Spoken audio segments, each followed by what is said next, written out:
Doctor ইউনূসের কাছে নারীবাদীরা গিয়েছে, যে বলেছে যৌনকর্মী যারা তাদেরকে শ্রমিকের অধিকার দিতে হবে। বলেন নাউজুবিল্লাহ। ওরা আবার বলেছে ধর্মীয় অনুশাসন মেনে চলার কারণে, ধর্মের নিয়ম নীতির কারণে আমরা আশঙ্কা করি যে নারীদের অধিকার নষ্ট হবে। ডক্টর ইউনূসের কাছে যেই নারীবাদীরা গিয়েছে, পতিতাদের শ্রমিক হিসেবে স্বীকৃতি চেয়েছে, ওরা নারীদের পক্ষের লোক না বিপক্ষের লোক? কোন মা কি চায় তার সন্তান পতিতাবৃত্তি করুক? কোন ভাই কি চায় তার বোন পতিতাবৃত্তি করুক? কোন স্বামী কি চায় তার স্ত্রী পতিতাবৃত্তি করুক?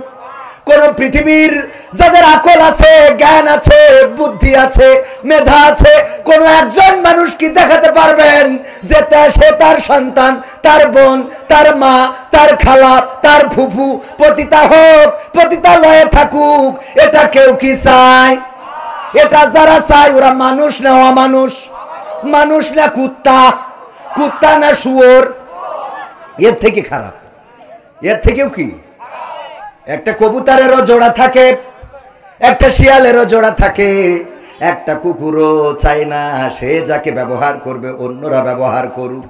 কথা কয় ইউনূসের কাছে যারা গেছে, এইগুলোরে ডক্টর ইউনূস সাহেব আবার নিয়ে ছবি তুলে ফেসবুকে দিয়েছে। এতে ছবি তুলে না, বরং সবগুলোকে আত্মটানায় দেওয়ার দরকার ছিল। বলেন ঠিক কিনা? তামাশা। আমরা নারীদের সম্মান দিলাম যে তারা সম্মান নিয়ে থাকবে, স্বামীর ঘরে থাকবে, ইজ্জতের সাথে বসবাস করবে, সম্পদে অধিকার, সন্তানে অধিকার। আর পতিতাবৃত্তি করলে কি হবে? মানে থাকিরা যাবেন, এটা ভালো ছেলে, মানে খারাপরা যাবে। মদখোর, গাঁজাখোর, ফেন্সিখোর, ডাইলখোর, মুখ দিয়ে সুসর গন্ধ বেরোয়, ওরা যে ইতে টাকা দিয়ে হ্যাঁ হ্যাঁ। এটা চাই কি? এরা যারা চায় এরা মানুষ? আমার তো মানুষ, আমি তো এদের পশু বলতেও ঘৃণা হচ্ছে। বরং এর বাইরে কিছু আছে কিনা? আছে? এলিয়েন, হাইওয়ান, হ্যাঁ কসম। আর এক শয়তান, এরা পরে আর মনে আওয়াজ করে খাই দেবে না আমার। তামাশা। আমরা নারীদের সম্মান দিলাম যে তারা সম্মান নিয়ে থাকবে, স্বামীর ঘরে থাকবে, ইজ্জতের সাথে বসবাস করবে, সম্পদে অধিকার, সন্তানে অধিকার। আর পতিতাবৃত্তি করলে কি হবে? মানে থাকিরা যাবেন, এটা ভালো ছেলে, মানে খারাপরা যাবে। মদখোর, গাঁজাখোর, ফেন্সিখোর, ডাইলখোর, মুখ দিয়ে সুসর গন্ধ বেরোয়, ওরা যে ইতে টাকা দিয়ে হ্যাঁ হ্যাঁ। এটা চাই কি? এরা যারা চায় এরা মানুষ? আমার তো মানুষ, আমি তো এদের পশু বলতেও ঘৃণা হচ্ছে। বরং এর বাইরে কিছু আছে কিনা? আছে? এলিয়েন, হাইওয়ান, হ্যাঁ কসম। আর এক শয়তান, এরা পরে আর মনে আওয়াজ করে খাই দেবে না আমার। এমপিরা সব কোথায় গেল? বলবো? বললো তো তাই মনে পড়লো। এমপিরা সব কোথায় গেল? মন্ত্রীরা সব কোথায় গেল?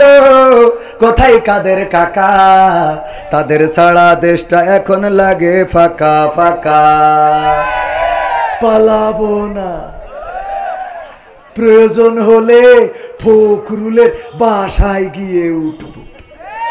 ঠাকুরগাঁওয়ে বাসা আছে না? মনে আছে? পালাবে না, পালাবে না, যাই না তবু দেখা। পালাবে না, পালাবে না, যাই না তবু দেখা। তাদের সারা দেশটা এখন লাগে ফাঁকা ফাঁকা, ওদের সারা দেশটা এখন লাগে ফাঁকা ফাঁকা। আইন মন্ত্রী আটকে গেল আইনেরই ফাঁকে, দাড়ি ছাড়া দরবেশের ভণ্ড ভণ্ড লাগে। ঠিক না ঠিক? আইন মন্ত্রী আটকে গেল আইনের ফাঁকে, দাড়ি ছাড়া দরবেশের ভণ্ড ভণ্ড লাগে। শুনছি কত নেতা নেত্রী খাইতেছে ভাই ডান্ডা, বিচারপতি কালামানিকের ফাটিয়েছে আন্ডা। পলকের ঝলক গেল, পলকের ঝলক গেল থামিয়ে নেটের চাকা। তাদের সারা দেশটা এখন লাগে ফাঁকা ফাঁকা, ওদের সারা দেশটা এখন লাগে ফাঁকা ফাঁকা। কই গেল সেই সংসদেতে মমতাজের গান? সংসদে মমতাজের গান এখন আছে?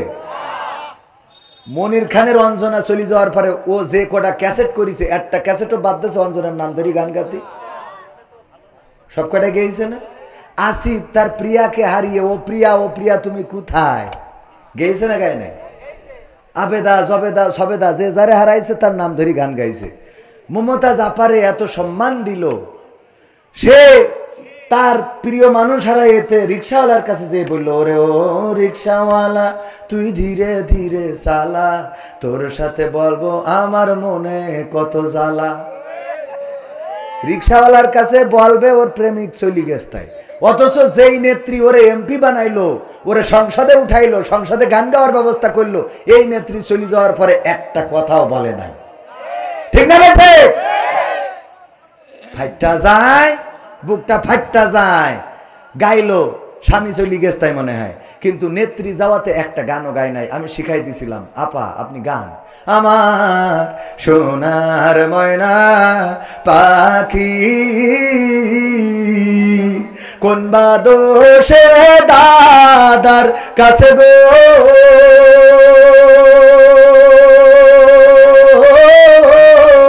আমরা দেশে কেমনে থাকি রে আমার কলজের ময়না পাখি। গাওয়ার দরকার ছিল না, ছিল না? তবে গাচ্ছে না তা না, হয়তো গান গায়, কিন্তু সেই গানটা এমন এখন হয়েছে দেখেন সব আদালতে তুলতেছে, কেউ ভেন্সি কাটে। শাহজাহান বলে আমাদেরও সময় আসবে, সময় তো তোমাদের ছিল, আবার নতুন করে কি আসবে? কথা কয় না? সময় তো তোমাদের ছিল, তোমরা সময়টাকে নিয়ে এতটাই অহংকার, এতটাই অধ্যত্ত দেখিয়েছ, মানুষকে মানুষ মনে করো নাই। ইসলামী আন্দোলনের নেতা কর্মীদেরকে মামলা দিয়ে ক্ষান্ত হও নাই, তাদেরকে ধরেছো, রিমান্ডে নিয়েছো, নির্যাতন করেছো, জেলে ভরেছো, এমনকি বাংলাদেশে ইসলামী আন্দোলনের নেতৃত্ব শূন্য করার জন্য এক এক করে সব নেতা কর্মীদেরকে ফাঁসির কাস্টে ঝুলিয়েছো। ঠিক না বেঠে? ফাঁসির কাস্টে ঝুলিয়েছে আল্লামা দেলওয়ার হুসাইন সাইদি, যার জন্য এই সাতক্ষীরা কোলারওয়ার মাটির সহদার দুই ভাই শহীদ হয়েছে একই সাথে, আর অসংখ্য মানুষ শহীদ হয়েছে। ওগো আমার ভাইয়েরা, এই কোরআনের পাখি আল্লামা দেলওয়ার হুসাইন সাইদিকে তারা কারাগারে রেখেই ক্ষান্ত হয় নাই, বরং এই মানুষটাকে ইনজেকশন পুশ করে এই পৃথিবী থেকে বিদায় করে দিয়েছে। বলেন ঠিক কিনা? অধ্যত্ত এতটাই ছিল, আল্লামা সাইদি ইন্তেকালের পরে তার জানাজাটাও পড়তে দেয় নাই ঢাকা শহরে। আমরা বাগেরহাটে গেলাম, এই হাতে আল্লামা সাইদির কবর খনন করেছি, লাশটা ধরে কবরে নামিয়েছি। ওগো আমার ভাইয়েরা, যখন ফিরে আসি তখন আমাদের গাড়িতে হামলা করেছে বাগেরহাটে। যারা হামলা করেছিলেন, খুলনায় যারা কবর দিতে দাও নাই, আল্লামা সাইদির ওসিয়ত ছিল যে তার কবরটা যেন সিদ্দিকিয়া আলিয়া মাদ্রাসায় হয়, কিন্তু সেখানে কবর দিতে দেয় নাই। ওইখানে দাঁড়ায় স্লোগান দিল, বাংলার ইহুদি দেলওয়ার হুসাইন সাইদি। বলেন নাউজুবিল্লাহ। যারা বাংলার ইহুদি দেলওয়ার হুসাইন সাইদি এই কথা বলেছিল, আল্লাহ ধরে ধরে ধরে না, ধরলে আল্লাহ ছাড়ে না। আজকে সেই সাইদির সন্তানেরা আছে, সাইদি প্রেমিকেরা আছে, সাইদির কবরও আছে, কিন্তু যারা এইগুলো বলেছিল তাদের দেখা মেলে না। ঠিক না বেঠে? দেখে তো মেলে না, মেলে না। শুধু তাই না, তারা কোথায় আছে, তাদের কবর বাংলার জমিনে হবে কিনা সন্দেহ। মাঝে মাঝে বলে আমরা চট করে ঢুকে পড়বো, কিন্তু বাংলাদেশের মানুষ বলে বুবু আইবা, তুমি আইবা রে, আইয়া বুবু সিয়ার পাইবা না। বুবু আইবা, তুমি আইবা গো, আইসা তুমি সিয়ার পাইবা। পাবে বাংলাদেশের জমিনে, আর এই সিয়ারটা পাবে না, এই সিয়ার আর দেয়া হবে না। কারণ যেই দলের নেত্রী নেতা কর্মীদের চিন্তা না করে নিজে হেলিকপ্টারে করে উড়ে যায়, নিজের চিন্তা নিজে করে চলে গেছে। তুই তো দাদার কাছে যে ভালোই আছো, কিন্তু আমাদের যে কি অবস্থা এটা বুঝবা না। কথা কয় না? আমাদের তো অবস্থা খারাপ, বেরোইতে পারি না, লজ্জা লাগে। আরে এরপরেও আবার মাঝে মাঝে ঝটিকা মিছিল দেখা যায়। যারা ঝটিকা মিছিল করে, ওদের যদি ন্যূনতম লজ্জা থাকতো তাইলে অন্তত রাস্তায় নামতো না।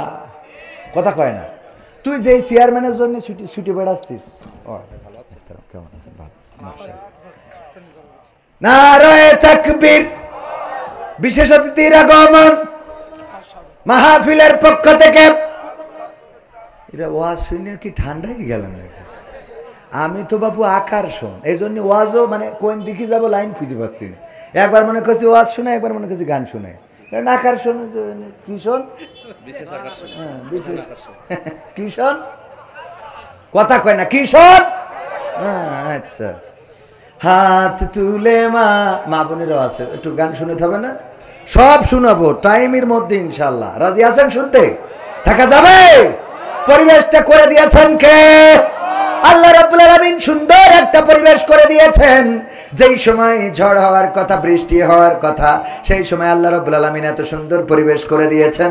এইখানে যারা এসেছেন, যারা বসেছেন, যারা বাইরে আছেন, দাঁড়িয়ে আছেন, আল্লাহ কবুল করেছে আপনাদেরকে। আর যাদের কবুল করে নাই তারা এখানে আসতে পারে নাই। এখনো ওই ডান দিকে কিছু জায়গা আছে, যদি এই কোরআনের মাহফিলে এসে বসতে পারেন, আল্লাহ রাব্বুল আলামিন এই মাহফিল আপনার নাজাতের ওসিলা করে দিতে পারে। বলেন সুবহানাল্লাহ। আল্লাহ বলেছেন ওয়াইযা কুরিয়াল কুরআনু ফাসতামিউ লাহু ওয়া আনসিতু লাআল্লাকুম তুরহামুন।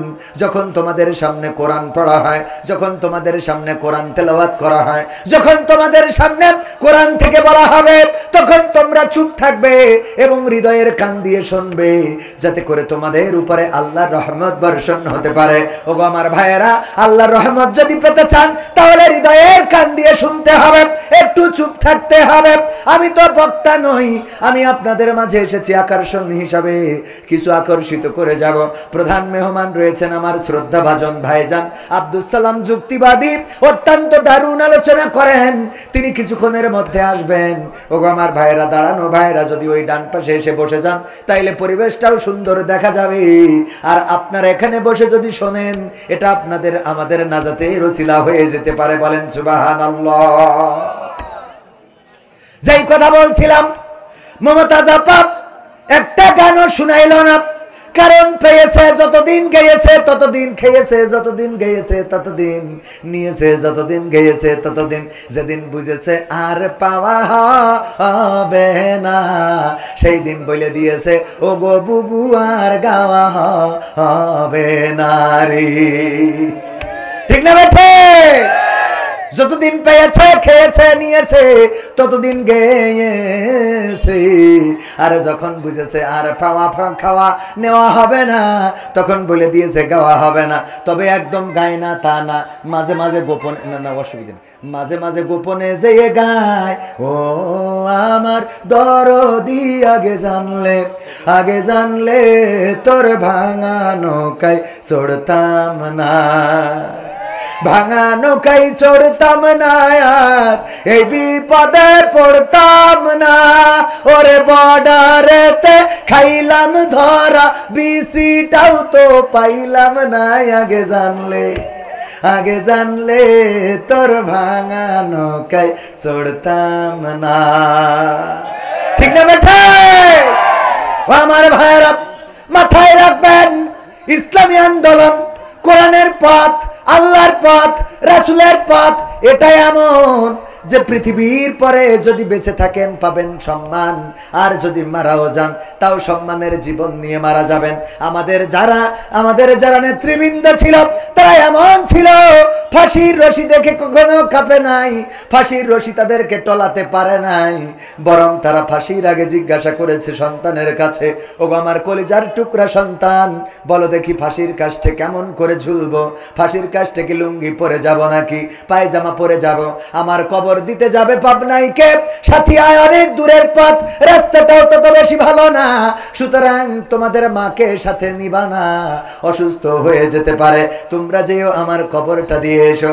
এমন কথা মৃত্যুর আগের দিন তারাই বলতে পারে যারা নিজেদের একেবারে আল্লাহর কাছে সমর্পণ করে দিয়েছে, যারা বলেছে ইন্না সলাতি ওয়া নুসুকি ওয়া মাহইয়ায়া ওয়া মামাতি লিল্লাহি রাব্বিল আলামিন, নিশ্চয় আমার সালাত, আমার কুরবানি, আমার জীবন, আমার মরণ সবকিছু বিশ্ব প্রতিপালক আল্লাহর জন্য। এই কথা যারা বলে দিতে পারে তাদের আর কোনো ভয় থাকে না, তাদের আর কোনো টেনশন থাকে না, দুশ্চিন্তা থাকে না, তাদের আর কোনো অন্য কোনো ভয় ভীতি কাজ করে না। তারা চিন্তা করে মরলেও ভালো, বাঁচলেও ভালো, দুনিয়ায়ও ভালো, আখেরাতেও ভালো, উপরেও ভালো, নিচেও ভালো, আমাদের খারাপ জায়গা বলে কোনো জায়গা নাই। কথা কয় না, ঠিক না বেঠে? আমার ভাইজান উনি গরু পালন করে, গরু একটা ছেড়ে দিয়ে এসেছে মাঠে খাওয়ার জন্যে। গরু যেন ঘাস খেয়ে বেঁচে থাকতে পারে বা ভালো করে নিজের পেটটা তওনা করে নিতে পারে, নিজের পেটটা ভরাতে পারে। গরু যেখানে খাচ্ছে, হঠাৎ করে পাশে থাকা একটা জঙ্গল থেকে বাঘ বের হয়ে গরুরে দৌড়ানি দিয়েছে, ধরার জন্য পিছু নিয়েছে গরুরে যখন বাঘ ধরবে, গরু এটা দেখে চুপচাপ বসে থাকে না, গরু বলে আয় দেখবো, খেলা হবে, বলে খেলা হবে, বলে কথা না, বলে না, বরং গরু দেয় দৌড়, গরু দিয়েছে দৌড়, বাঘও দৌড়ায়, গরু দৌড়ায়, বাঘও দৌড়ায়। গরু বুঝতে পেরেছে বাঘের সাথে দৌড়ায় এত পারা যাবে না, কারণ বাঘের দৌড়ের গতি কম না বেশি, গরুর দৌড়ের গতি কম।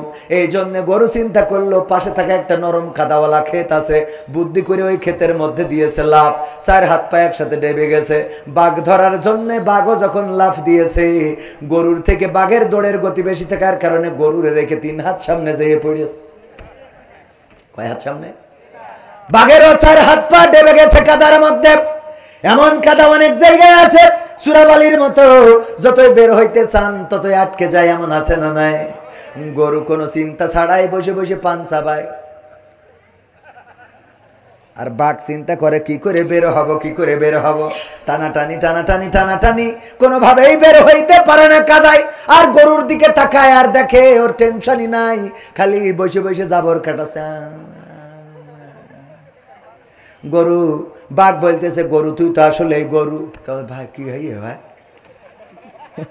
গরু তো মানে ও তো অশিক্ষিত, স্কুলে যায়নি, বা ভাই কি হইয়ে ভাই তোর ওইরকম হাস কেন? আরে গরু কি হয়েছে মানে, কাজটা কি করলি? কয় কি করলাম, এখনো কয় কি করলাম। আরে গরু, আমি যদি তোরে ধরতাম, আমি খাইতাম, আমি বাঁচতাম, তুই মারা যাতিস, অন্তত একজন তো বেঁচে থাকতাম। আবার তুই যদি দৌড়াইয়ে পালাই যাতি পারতিস, তাইলে তুইও বেঁচে যাতিস, আমিও বেঁচে যেতাম। কিন্তু এমন একটা আকাম করেছো কাদার মধ্যে লাফ দিয়ে, এখন এই 4 হাত পা কোনোভাবে বের করতে পারি না, ছাড়াইতে পারি না। এখন তুমিও মরবা, আমিও মরব। কয়টা অসুবিধা কি ভাই? এই জন্যই তোরে লোক বলত বলে।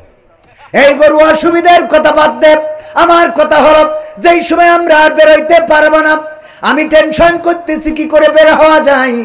আর সেই সময় তুই জাবর কাটাচ্ছিস কোন আন্দাজে? এইটা কো তোর জাবর কাটাই না আসে কেমনে?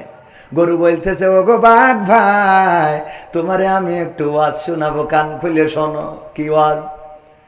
ইন্না সালাতি ওয়া নুসুকি ওয়া মাহইয়ায়া ওয়া মামাতি লিল্লাহি রাব্বিল আলামিন। আল্লাহু আকবার।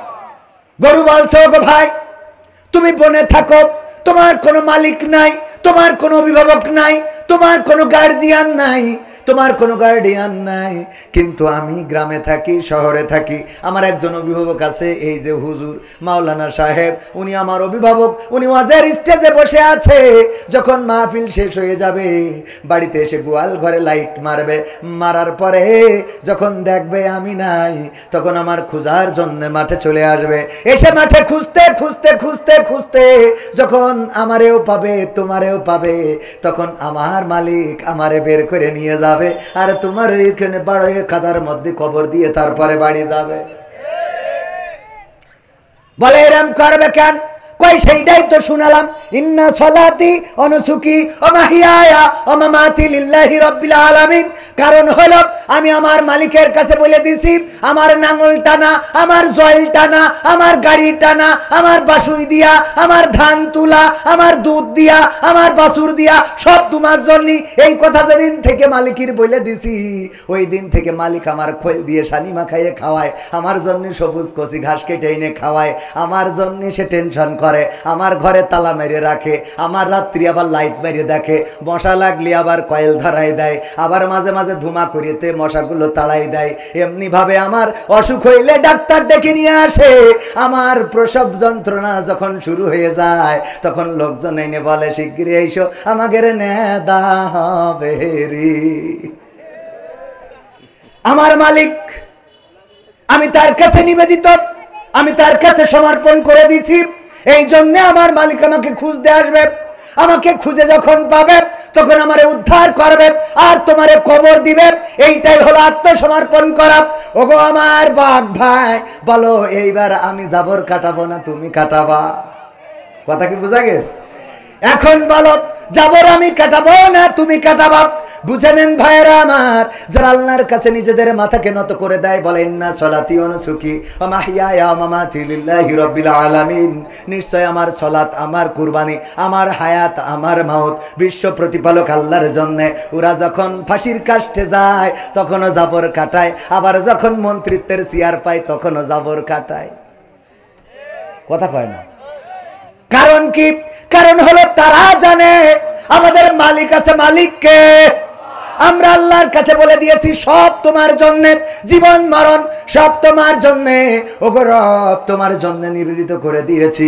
সুতরাং আমাদের হাতে হ্যান্ডকাপ লাগাইলেও আমাদের মুখের হাসি কেড়ে নিতে পারে না, আমাদের রিমান্ডে নিলেও মুখের হাসি কাটতে পারে না, আমাদের যাবজ্জীবন জেলে দিয়েও আমাদের মনোবল ভাঙতে পারে না, আমাদেরকে ফাঁসির কাষ্ঠে ঝুলাইলেও আমাদের মনোবল ভাঙতে পারে না। কারণ আমরা তো এই পৃথিবীতে জন্ম নিয়েছি শহীদ হয়ে, মৃত্যু শহীদি মৃত্যু আকাঙ্ক্ষা করি এই পৃথিবীর পরে চলি। আমরা জন্ম নিয়েছি মৃত্যু দিয়েই, সেটা আল্লাহর কাছে আমাদের জীবনটা সমর্পণ করে দিয়ে প্রমাণ করে দেব, ওগো রব আমাদের সবকিছু তোমার জন্যই নিবেদিত।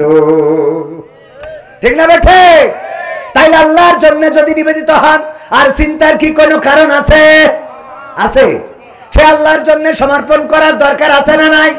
আমার নেত্রীরা, আমার মন্ত্রীরা, আমার ওবায়দুল কাদের হাফিজাহুল্লাহ, আমার শামীম ওসমান রাহিমাহুল্লাহ, আল্লাহর ওলিরা, তারা নিজেদেরকে সমর্পণ আল্লাহর কাছে করে নাই, তারা সমর্পণ করেছিল বাতিলের কাছে, সমর্পণ করেছিল দাদাদের কাছে। এই জন্য যখন শেখ হাসিনা বিপদে পড়েছে তখন বলে নাই আল্লাহ রক্ষা করো, তখন বলেছে নরেন্দ্র মোদি তুমি হেলিকপ্টার পাঠাও রে। ঠিক না বে? ঠিক? হ্যাঁ, একটা রিকোয়েস্ট। রূপের বড়াই করিস না রে, রূপ চিরদিন থাকে না। রূপের বড়াই করিস না রে, রূপ চিরদিন থাকে না। নিজের মুখটা দেখা একদিন হইবে তোমার যন্ত্রণা, নিজের মুখটা দেখা একদিন হইবে রে তোর যন্ত্রণা। সময় হইল বড় শিক্ষক, সব দিবে শিখাইয়াম, সুখের জীবন থাকবে না রে, দেখবে না কেউ চাইয়াম। সময় হইল বড় শিক্ষক, সব দিবে শিখাইয়া, সুখের জীবন থাকবে না রে, দেখবে না কেউ চাইয়া। মরার আগে মরবি রে।